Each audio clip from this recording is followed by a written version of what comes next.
Hello everyone, I hope you're doing wonderful. Let's discuss this issue in the Old Testament. Are you aware that the law of Moses protects innocent children and families? Even the Old Testament king, King Amaziah, ensured that his enemies' children would not suffer. He did this to remain in obedience to the law of Moses that commands that children shall not be put to death for the father's sin and vice versa. According to the law of Moses, only those guilty for their own sins were to be held responsible and put to death. So this sentence would not fall upon family members, nor would it fall upon innocent children. 2 Kings 14:5-6 states, "Now it happened as soon as the kingdom was established in his hand, that he executed his servants who had murdered his father, the king. But the children of the murderers he did not execute, according to what is written in the book of the law of Moses, in which the Lord commanded, saying, Fathers shall not be put to death for their children, nor shall children be put to death for their fathers, but a person shall be put to death for his own sin." We seem to see an exception in the battles with the parasites, the Canaanites, the Hittites, the Hivites, the Jebusites, the Amorites, the Girgashites. Why?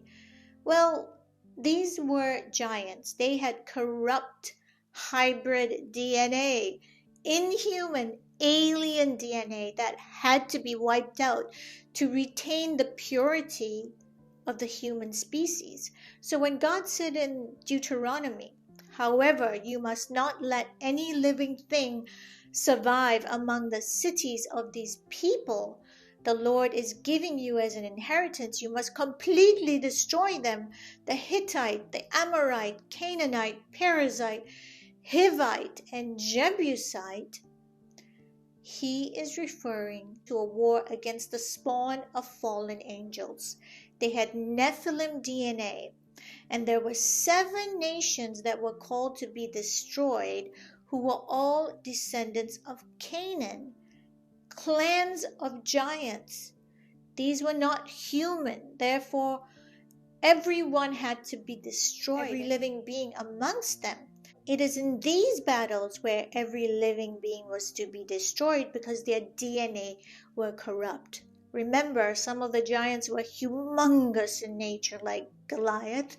Some looked like beasts, like the lion men of Moab. Some were like the Philistine giants with 6 fingers on each hand, 6 toes on each foot. Overall, they were an intimidating, perverse breed of creatures with defiled DNA, and they had a ferocious, monstrous quality, oppressing all those around them. They were a very cruel, inhumane species. Now, apart from the battles with the Nephilim DNA, we see the battles with other human beings and the Israelites. It remains among the fighting man. By and large, the Israelites were not attacking women and children. Instead, when they gained the victory, they would often take the innocent alive as their captives, and they would live amongst them. Deuteronomy 21 describes how when captives are taken in after a war, if the Israelite male wanted to marry one of the female captives, after a period of mourning he could marry her, but he was not allowed to sell her or treat her as a slave, but to treat her honorably. The battle itself remained between the warriors and the fighting man. The God of the Old Testament did not deem for human babies, children, and innocent lives to be wiped out. That's more akin to the likes of Satan and his plans. We have to be very careful in our study of the Bible not to make sweeping statements when it comes to the nature of God.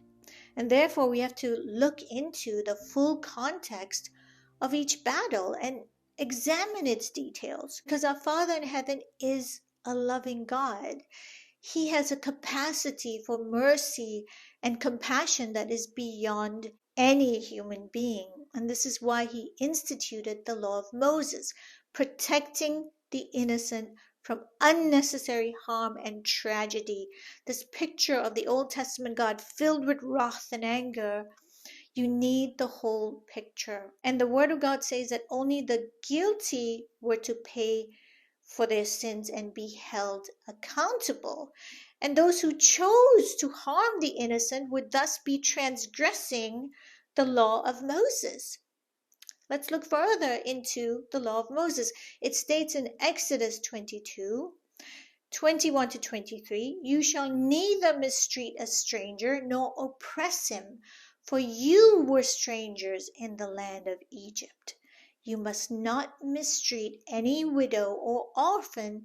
If you do mistreat them and they cry out to me in distress, I will surely hear their cry." It is in verses such as these that we see the tender heart of the Lord. This is the Lord of the Old Testament and today. We see his magnanimity, his compassion in action. The God of the Old Testament and the New is one and the same, gracious, kind. He cares for all of his creation. He reminds us, do not mistreat the stranger, widow, or orphan. King Amaziah was one of the rare few righteous leaders to be found amongst the kings of Judah and Israel. And he heeded the command of God to protect the innocent, even amongst the family of his enemies. God bless you.